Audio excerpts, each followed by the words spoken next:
John Miller never thought he would be the first human to walk on Proxima Centauri b. He was just the navigator for the United Earth vessel Horizon. His job was to plan routes through space. But then Captain Lavra Hayes got sick right before the big meeting. Then the second-in-command Eric Freeman had an accident during landing, so John had to take charge. "I don't like this," said Samantha right as they walked toward the Crystal Palace. Samantha was the ship's expert on alien life. Why did they ask for our navigator to come to the first meeting? John fixed his uniform. He did not like wearing it. He also did not like having so much responsibility all of a sudden. They probably just picked a random job from our crew list. Or maybe they care about how we travel through space. The aliens of Proxima Centauri b had sent messages to Earth 6 months ago. Earth scientists figured out what the messages said very quickly. The aliens seemed friendly and advanced. They wanted to make friends with humans. This was a big chance.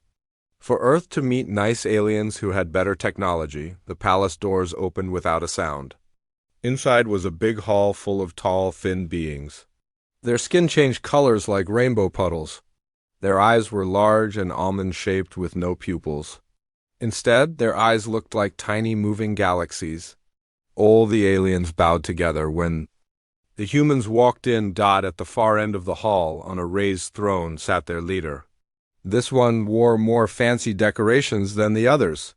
As John got closer, with the human rules expert right behind him, he could see it was female. The briefing papers had told them how to tell male and female aliens apart. She was Princess Zara of the Royal House of Centauri. Next in line to rule their world. John stepped forward and took off his formal hat, just like Earth's alien experts had told him to do. When he did this, the princess's eyes got very wide. Her skin, which had been calm blue before, flashed bright white, then deep red. She stood up so fast she knocked over a small table next to her throne. Her mouth was open. In what looked like total shock, the whole hall went quiet. The alien officials looked back and forth between their princes and John. Their skin colors changed quickly, showing they were confused or worried. John whispered to Samantha, "Did I do something wrong?" Before she could answer, the princess spoke. Her voice came through the translation devices the humans were wearing. "It cannot be," she said. She walked down from her throne, moving straight toward John like no one else was there. "After all these cycles, you have returned?" John stood very still. He had no idea what was happening. Why was this alien princess looking at him like she knew him? Humans had never met these aliens before today. The princess came closer. She was nearly 7 feet tall and looked down at John's face very carefully. "There must be some mistake," John said to her, even though the rules expert was making signals for him to be quiet. "This is the first time humans have met your people. I've never been here before. You wear a different body, but the spirit inside is the same," the princess said. Her translator made her voice sound like strange music. "You are Chiron, protector of the 7th nebula, guardian of the stellar throne?" She reached out like she was going to touch his face, but stopped before she did. "My promised one, lost in the quantum war 500 cycles ago." Samantha stepped forward. "Your Highness, I promise you, this is John Miller. He was born on Earth. He's human, not whatever you think he is." The princess's skin rippled with colors John couldn't understand. "I see why you are confused. The body is human, yes, but the soul energy pattern is exactly like Chiron's. We Centaurians can see such patterns." An older alien with rough-looking skin came forward and bowed. "Your Highness, perhaps we should talk about this in private? The old prediction talks about return, but not like this." "Prediction?" John asked. He couldn't help being curious. The princess seemed to calm down. Her skin turned a steady blue color. "Chief Science Officer William," she said to one of the humans, "please check your navigator's genetic structure and brain patterns. Compare them with this data crystal." She took a small, sparkling object from around her neck and gave it to Samantha. "Then you will understand." The royal aliens took the humans to very nice rooms while the ship's scientists looked at the crystals. Data. John walked back and forth across the fancy room, feeling like everyone was watching him. "This is crazy," he said to Samantha as she worked. "I'm just a normal guy from Minnesota. I have parents, childhood memories, a whole life on Earth." Samantha looked up from her instruments. Her face was white.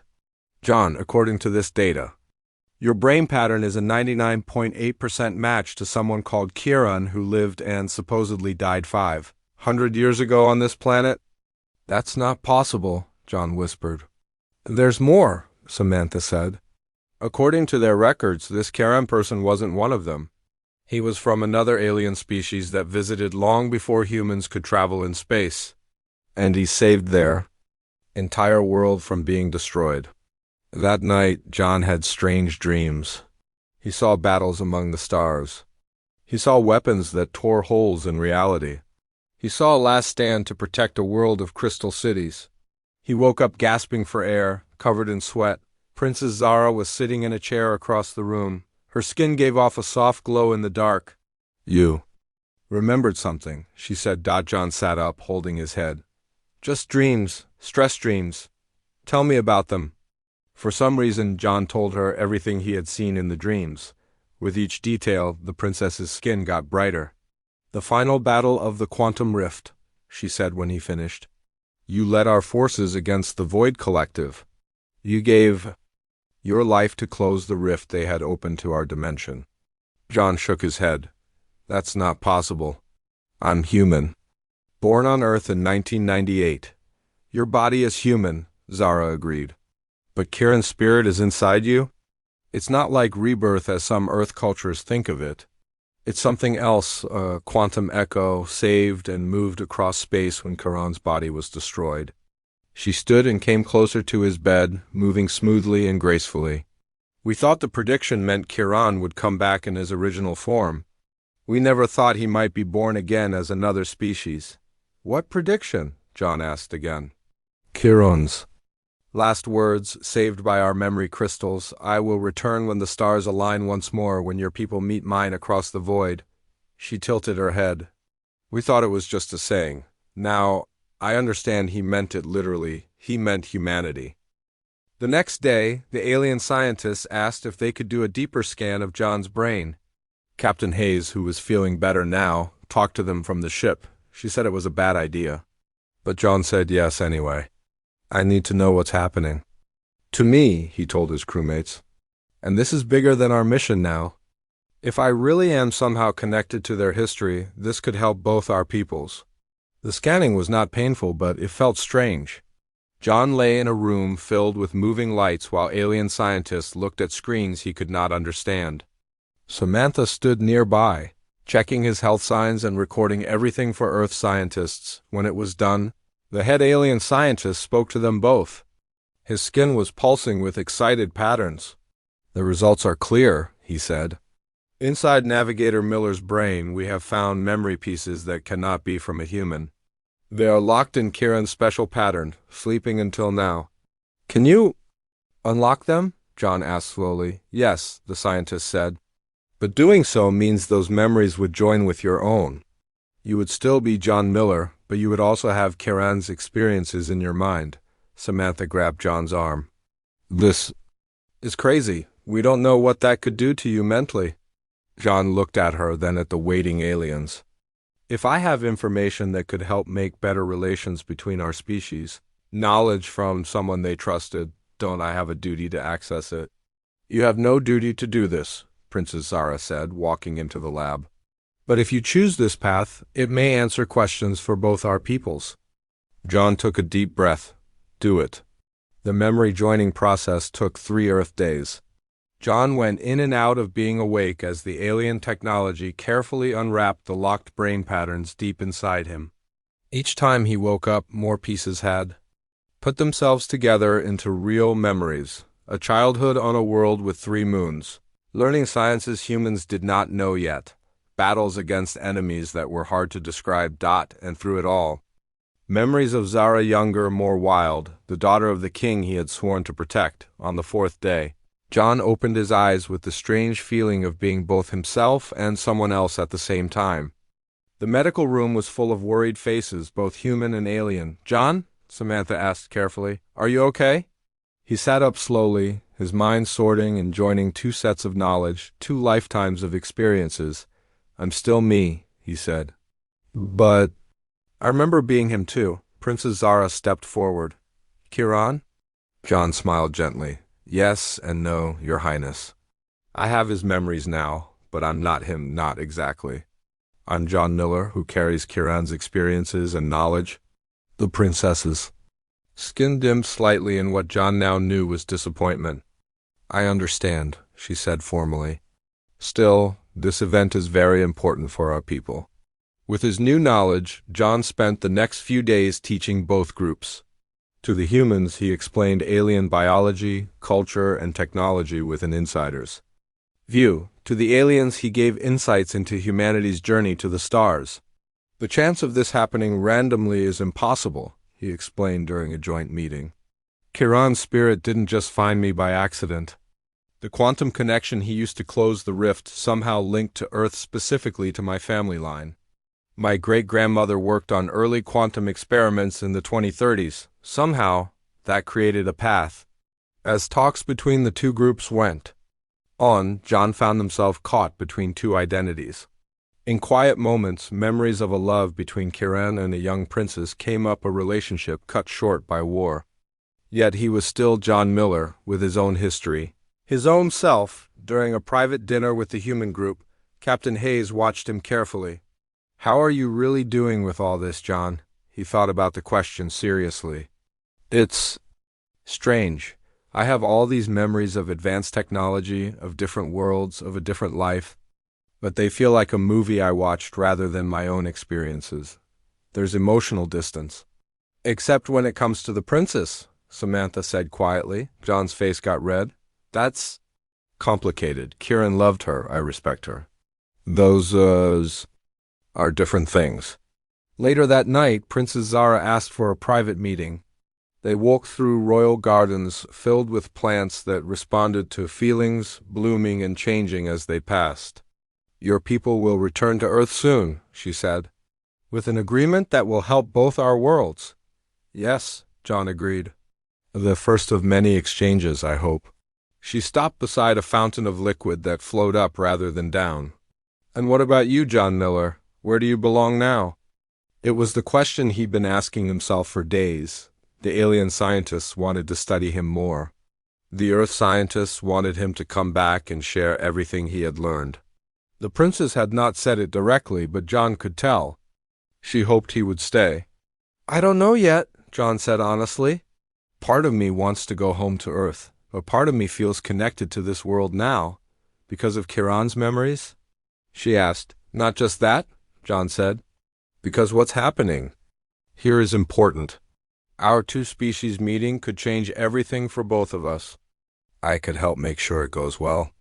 Princess Zara's skin shifted to a warm golden color. You sound like him.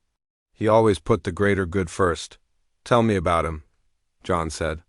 Not just the hero who saved your world, the person you knew. They sat on a bench made of living crystal that shaped itself to fit them comfortably. For hours, Zara told stories of the Kiran she had known, how he came to their world as part of a science team, how he stayed to help when the Void Collective attacked, how he learned their ways and earned their trust.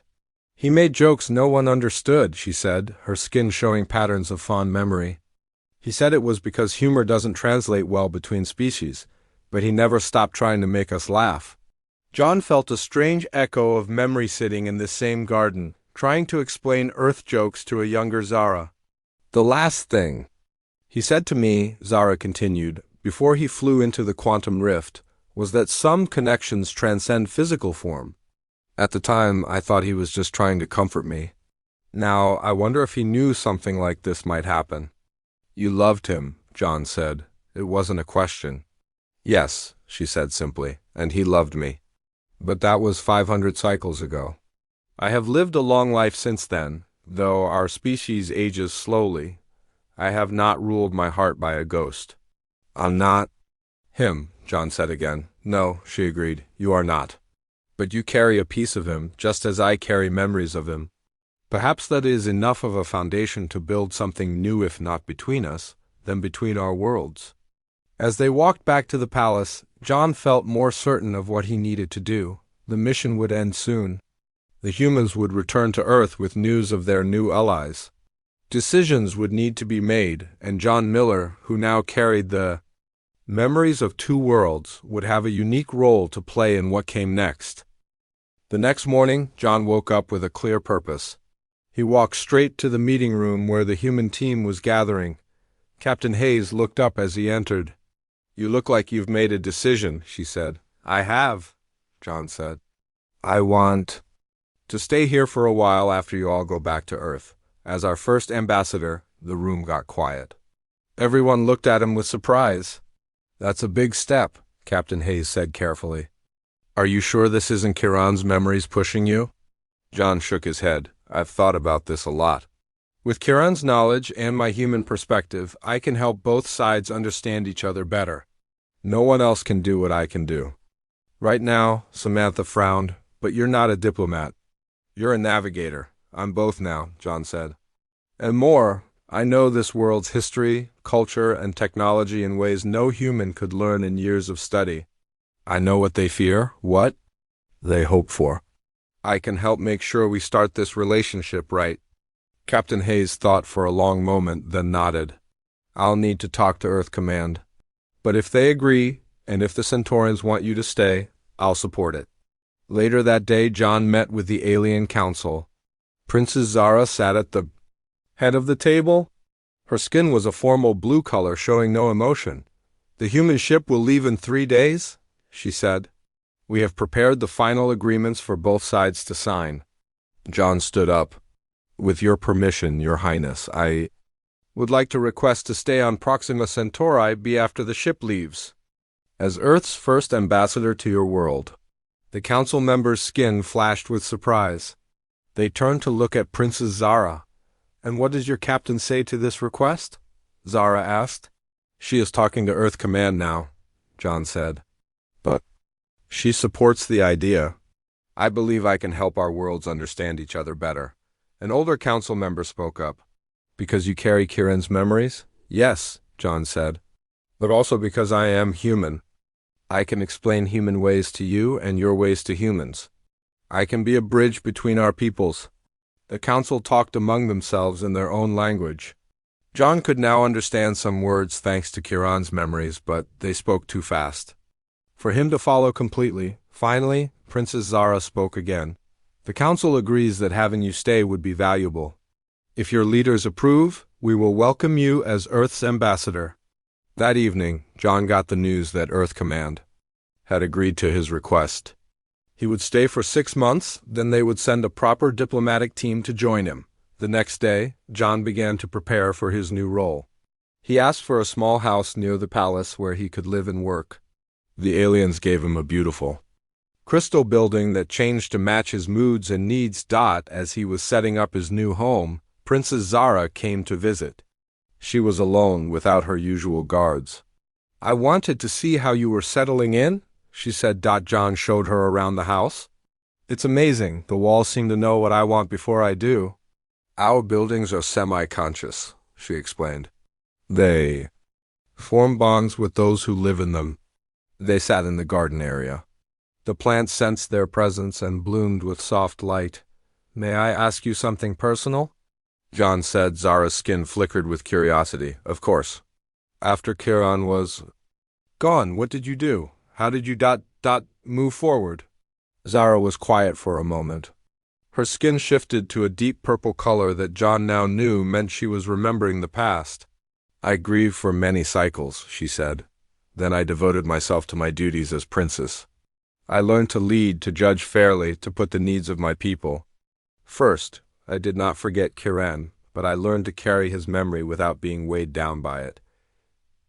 "Did you ever find someone else?" John asked. He felt strange asking, but he needed to know. "There were others who courted me," she said. "But I never found another connection like the one I had with Kieran.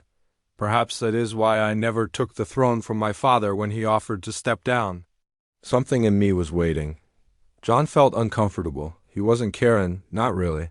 He had Kieran's memories, but he was still John Miller from Earth. He didn't want Zara to think he could simply take Karen's place in her life. "I want to be clear," John said. "I'm not him. I have his memories, but I'm a different person. I don't want you to think—" "I understand," Zara said, her skin turned a calm blue. "You are John Miller. A human from Earth, you carry Karen's essence. But you are your own being. I do not expect you to feel what he felt." John relaxed a little. "Thank you. I wasn't sure if you might hope that somehow he had come back to you through me. When I first saw you, yes," Zara admitted. "The shock of seeing his energy pattern in a human body. I hoped, but I have had time to think now. What matters is not what was lost, but what might be gained. Our peoples need each other. Your knowledge can help us build something new together." Over the next few days, as the human ship prepared to leave, John worked hard to learn his new job. He studied the agreements between Earth and Proxima Centauri b. He set up communication systems so he could talk to Earth regularly. He learned more about the alien culture from his own perspective, not just through Charon's memories. The day before the ship was to leave, Captain Hayes called John to a private meeting in her quarters on the ship. "Are you absolutely sure about this?" she asked. "It's not too late to change your mind." John nodded. "I'm sure. This feels right. Like it's what I'm meant to do. Just be careful," Hayes said. "You're in a unique position. Both sides will want to use your knowledge for their own purposes. Remember where your loyalties lie? With peace between our worlds," John said firmly. "That's what Charon fought for." "That's what I believe in too." The captain handed him a small device. "This is a direct line to Earth Command. Use it if you need help. We'll be monitoring your regular reports, but this is for emergencies only." John took the device and put it in his pocket. "Thank you for trusting me with this." On the final evening before the ship's departure, the aliens held a grand feast.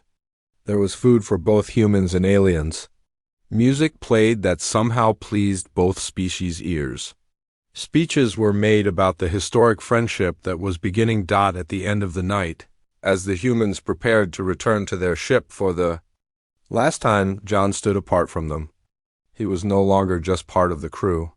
He was staying behind, alone on an alien world. Samantha came to say goodbye. "Take care of yourself, John.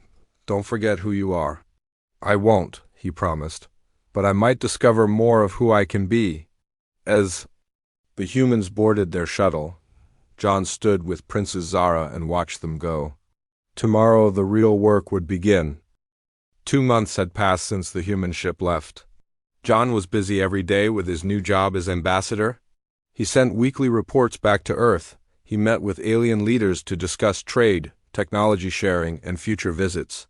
He learned more about the Centaurian way of life by living among them. One morning, John woke up with a strange feeling. His dreams had been full of images from Karen's past, not just memories of life on this world, but of the Void Collective and the terrible war that had almost destroyed everything. He got out of bed and went to the window. The 3 moons of Proxima Centauri hung in the sky. John stared at them, and suddenly a new memory clicked into place in his mind. "The alignment," he whispered. Then louder, "The alignment." He quickly got dressed and rushed to the palace. He needed to speak with Princess Zara right away. The guards knew him well by now and let him in. He found Zara in the royal library, studying old texts. "Your Highness," John said, trying to catch his breath, "we need to talk about the moon alignment." Zara looked up, her skin shifting to a curious yellow. "What about it?" "In 3 days, the 3 moons will align perfectly. It happens only once every 500 years. The last time was just before the Void Collective attacked." Zara's skin turned a worried gray. "How do you know this?" "I had a dream, a memory. From Charon, he discovered that the Void Collective used the energy from the alignment to open the rift between dimensions. That's why they attacked when they did." Zara stood up quickly. "What are you saying? Do you think they will return?" John shook his head. "I don't know. But Charon's last words were, 'I will return when the stars align once more.' He didn't just mean when humans met Centaurians. He meant during the next moon alignment." Zara called an emergency meeting of the council. John explained everything he had remembered. The council members looked worried. If the rift was not completely sealed, one older member said, the alignment could weaken it again. We must prepare defenses, another said. Just in case. Princess Zara turned to John. What would Kiran do? John closed his eyes and searched through Kiran's memories. He would go to the site of the original rift. The Valley of Echoes. He would check if there are any signs of the rift reopening. Then that is what we must do, Zara said. I will go. With you? The next day, John and Princess Zara, along with a team of scientists and guards, flew to the Valley of Echoes. It was a strange place far from the city. The ground was covered in crystal formations that sometimes made sounds like voices. When the wind blew through them, in the center of the valley was a circle of blackened ground. Nothing grew there. No crystal formations rose from that spot.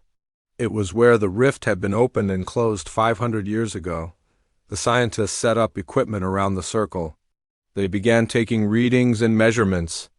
John walked slowly around the edge of the blackened area. He felt drawn to it. Be careful, Zara said, coming to stand beside him.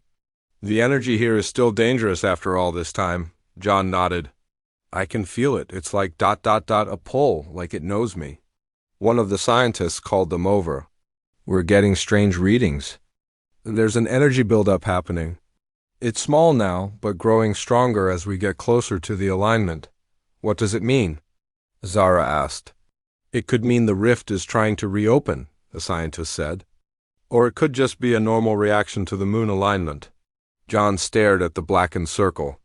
Another memory was coming to him, the moment when Charon had flown his ship into the rift, carrying a quantum device designed to seal it forever. The device, John said suddenly. The quantum device Charon used to seal the rift. It should still be here on the other side. If we could activate it again, it would strengthen the seal. But how? Zara asked. The device is in another dimension. John touched his head.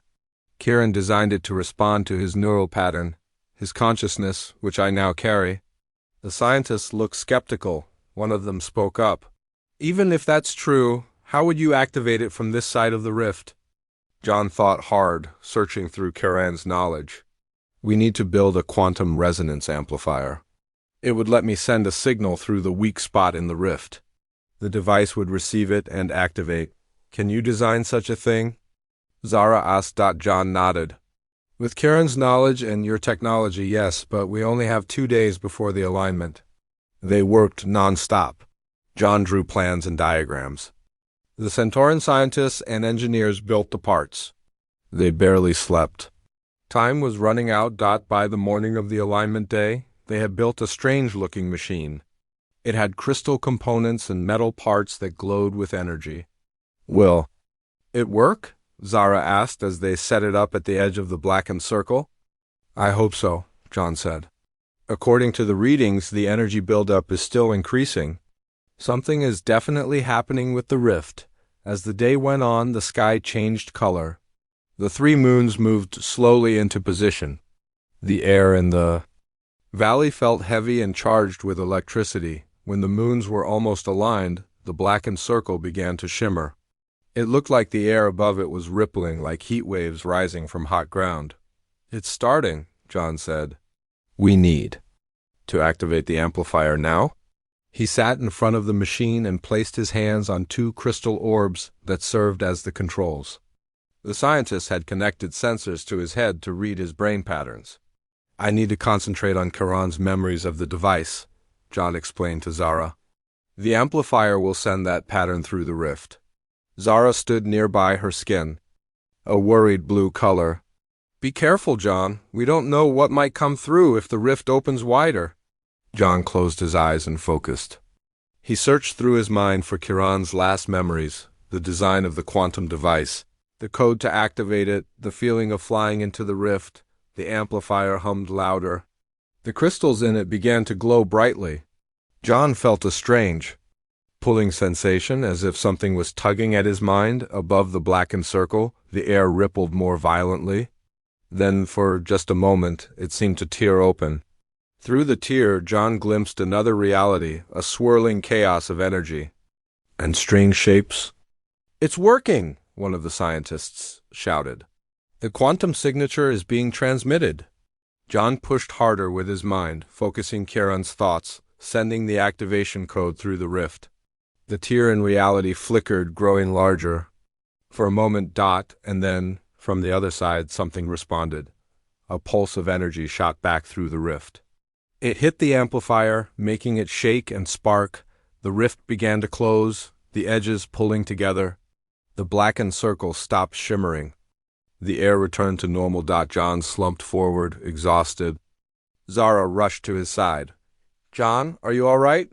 He nodded weakly. It worked. The device activated. It sealed the rift more completely this time. The scientists checked their instruments. "He's right," one said with amazement. "The energy readings are dropping rapidly. The rift is more stable than it's been in 500 years. John looked up at the sky. The 3 moons were perfectly aligned now, forming a straight line across the heavens, yet nothing bad was happening. No invasion was coming. The Void Collective was truly defeated. Zara helped John to his feet. "You've saved us again," she said. Quietly. "Not me," John said. "Kieran, his knowledge?" "His device. But you were the bridge," Zara said. "Without you, his knowledge would have been lost forever." As they flew back to the city, John felt different. Using Kieran's memories so deeply had changed something in him. The 2 sets of memories, John's and Kieran's, felt more blended now, more like one complete person. He wasn't just John Miller anymore, but he wasn't Kieran either. He was becoming someone new, someone who belonged to 2 worlds. A month after the moon alignment, a message came from Earth. A new ship was coming with more diplomats and scientists. They would arrive in 2 weeks. John had been on Proxima Centauri b for nearly 4 months now. He had changed in that time. He sat in his crystal house, thinking about what to tell the new arrivals. How could he explain what had happened to him? How he was now part John Miller from Earth and part Kieran from another ancient species? Would they still trust him? There was a soft chime at his door. It was Princess Zara. Since they had sealed the rift together, she had been visiting him more often. They had become friends, real friends, not just princes and ambassador. "You seem worried," she said as she sat down across from him. "The new ship from Earth will be here soon," John said. "I'm not sure how to explain all of this." He gestured. At himself, Zara's skin showed patterns of understanding. "You fear they will see you as no longer fully human."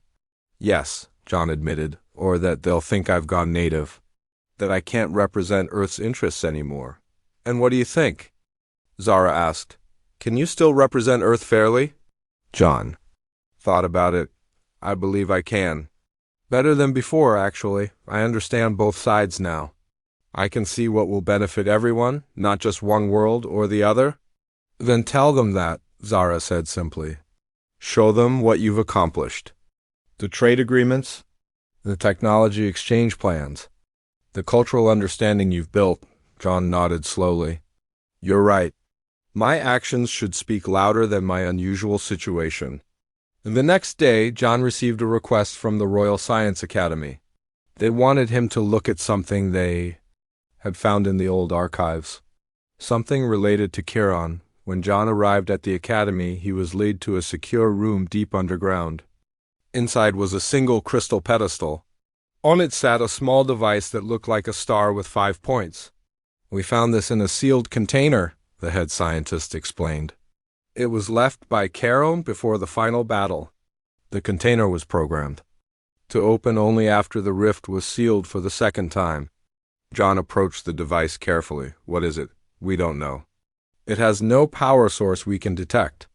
But it has an inscription that mentions you, or rather Kieran's return." John picked up the star-shaped object. As soon as he touched it, it began to glow with a soft blue light.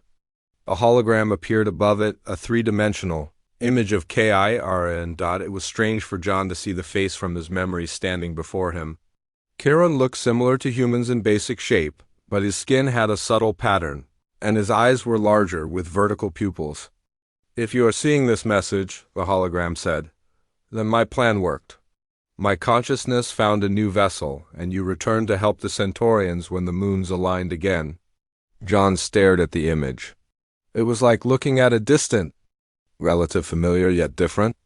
I left this device as the final piece of the puzzle, Kiran's hologram continued. It contains the complete scientific knowledge of my people. Not just what I taught the Centaurians, but everything, including the secret of consciousness transfer that allowed me to find you across space and time. The scientists in the room gasped. This was a treasure beyond value, the knowledge of a species far more advanced than either humans or Centaurians. But knowledge is dangerous in the wrong hands, the hologram warned. You must decide if both species, humans and Centaurians, are ready for this gift. The device will respond only to you, only to our shared neural pattern. Use it wisely. The hologram disappeared. The star-shaped device continued to glow softly in John's hand. What will you do? The head scientist asked, his skin flashing with excitement. John carefully put the device back on the pedestal. I need to think about this. This isn't a decision I can make alone. He left the academy and walked through the city streets. His mind was full of conflicting thoughts. Would giving such advanced knowledge to either species be a good thing? Were humans ready for the secrets of consciousness transfer? Were Centaurians? What would happen if one species got the knowledge but not the other? He found himself at a small park overlooking the capital city. The 3 moons were visible in the daytime sky, no longer in alignment but still beautiful. John sat on a bench and closed his eyes. He reached deep into his mind, into the place where his memories and Karen's memories had begun to blend. He searched for guidance. Ambassador Miller? A voice interrupted his thoughts. John opened his eyes. A young Centaurian stood before him, a student by the look of her simple clothes. Yes? John said. I'm sorry to bother you, she said, her skin showing shy patterns. But I'm doing a study project on Earth, and I wondered if I could ask you some questions. John smiled. Of course, sit down. For the next hour, John answered the students' questions about Earth, about its oceans and mountains, its many cultures and languages, its history and art. He found himself enjoying the simple conversation, the chance to share his human perspective. When the student left, John felt clearer about what to do. He went straight to the palace and asked for a meeting with Princess Zara and the royal council. I need to tell you about a device Kiran left behind, he began when they were all gathered. And I need your help to make a difficult decision. John explained about the star-shaped device and what it contained. The council members listened with great interest. Such knowledge could advance our civilization by centuries, one said. Or it could destroy us if used unwisely, another pointed out. Princess Zara looked at John. What do you think should be done? John took a deep breath. I think the knowledge should be shared, but slowly, carefully, and equally between both our worlds. Not all at once, but piece by piece as we prove we can use it responsibly. A wise approach, said the oldest council member. But how would this work? I propose a joint scientific commission, John said. Equal numbers of humans and Centaurians. They would study the device together and release information to both worlds at the same pace. No one gets an advantage. We learn together or not at all. The council discussed the idea. They asked many questions. Finally, Princess Zara spoke. I support this plan, she said. It honors the trust Kiran placed in his future self in you, John Miller. 2 weeks later, the ship from Earth arrived. John greeted the new diplomats and scientists at the spaceport. He had prepared a full report on everything that had happened, his merged memories, the rift sealing, and the discovery of Kiran's device. To his relief, the Earth representatives were more fascinated than concerned. They agreed to the Joint Commission plan. Work would begin soon to carefully study the ancient knowledge. That evening, John stood on the balcony of his crystal house, looking up at the stars. Somewhere out there was Earth, his first home, and here was Proxima Centauri B, his second home. Princess Zara joined him on the balcony. What are you thinking about? She asked. About the strange path that brought me here, John said. When you first looked shocked at seeing me, I had no idea what was happening. Now I understand the truth. I'm part of something much bigger than myself. We all are, Zara said. Her skin glowed with warm colors in the evening light. Our two species have just begun to learn from each other. Thanks to both parts of you, we have a chance to grow together. John smiled. He wasn't just John Miller anymore. He wasn't Kieran either. He was something new, a bridge between worlds, between past and future. And for the first time since this strange journey began, he felt completely at peace with who he had become.